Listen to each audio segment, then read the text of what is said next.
Hello there! In this video, I want to show you how to use this side button on your Apple Watch Ultra 2. Let's get started.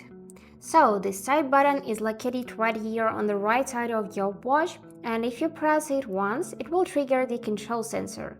Here you can enable disable Wi-Fi, use feature Find My Phone, check your battery percentage, enable cinema mode, use flashlight, adjust the volume, and many other features which you can use. Just press the set button once more to close the control sensor. Now, long press on this button will trigger the power off menu, and also you'll see here a possibility to use an emergency call. For that, you would need to drag this slider right like this, and to power off your watch, just click the power off icon, and here drag the slider right as well. Now, if you double press this button, it will open your cards. So now you can use your Apple Pay, you can check your discount cards here, and to exit this mode you just need to press this side button once more.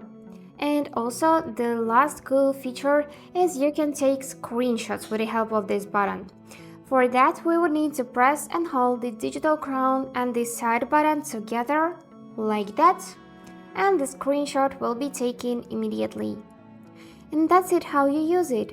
I hope this video helped, and thank you for watching.